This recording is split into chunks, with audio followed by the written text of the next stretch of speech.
Assalamualaikum warahmatullahi wabarakatuh. Bagaimana kabarnya semuanya? Semoga dalam keadaan sehat dan makin bersemangat.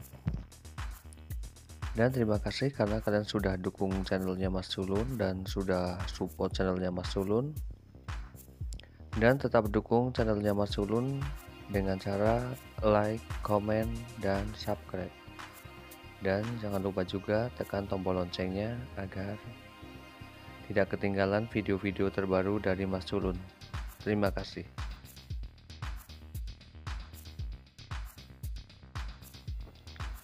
Kadang dengan kesibukannya masing-masing, tentunya semua orang mempunyai kesibukan yang berbeda-beda, dan ketika tanaman hiasnya, koleksi tanam hiasnya sudah mulai kurang baik keberadaannya, dan mungkin daunnya mulai kusut ataupun bagian batangnya itu sudah mulai kurus,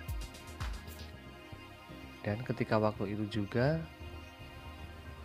media tanamnya itu harus diganti, tapi dengan kesibukannya mungkin tidak sempat untuk mengganti media tanamnya. Nah, di video kali ini Mas Sulun bakalan kasih tip bagaimana cara agar tanaman itu tetap subur tanpa harus mengganti media tanam secara total.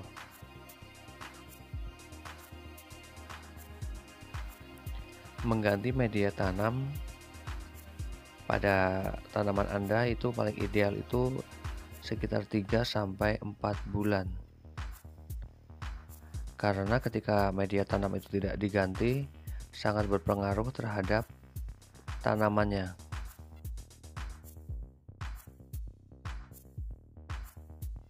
Dan Mas Sulun di sini menggunakan contoh yaitu tanaman sweetheart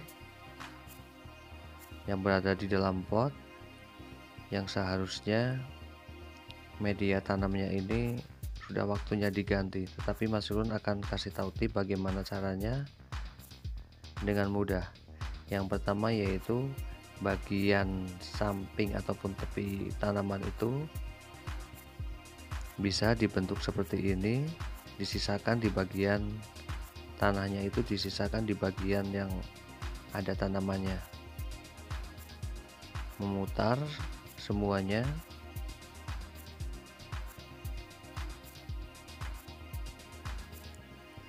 Dan kira-kira setelah sudah terbentuk bundaran ya di bagian samping atau tepi tanaman itu sendiri, lalu bisa langsung dikasih pupuk kompos ataupun pupuk kandang, bisa juga dikasih sekam bakar.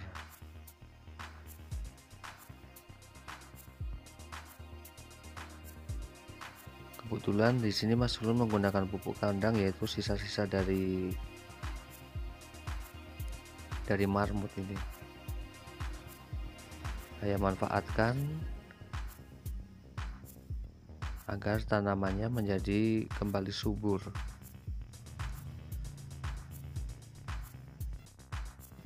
Karena ada kalanya juga ketika memindahkan tanaman ataupun mengganti media tanam itu,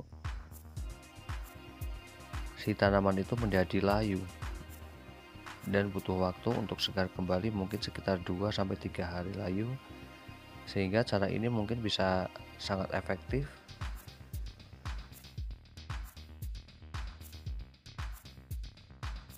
karena tanaman tetap terlihat segar, tidak layu, dan ketika semuanya sudah dikasih muter pada bagian sisi samping tanaman, baru tanah yang sisa tadi itu bisa ditumpukan di atasnya lagi, dikembalikan ke tempat semula lagi.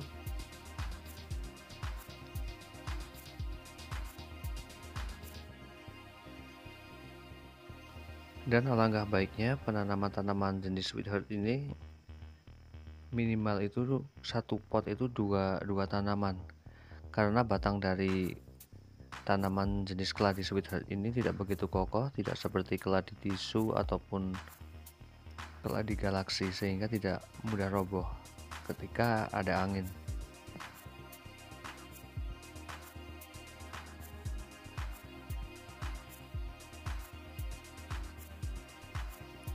Dan untuk harga tanaman keladi sweetheart ini tidak begitu mahal, tidak sama seperti tanaman keladi lainnya. Tanaman ini dibanderol harganya itu Rp10.000 per batangnya, per pohonnya.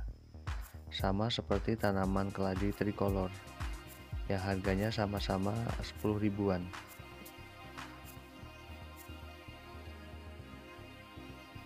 Dan bagian daun tanaman ini, warna hijau ini lebih tebal dibandingkan dengan warna yang pink.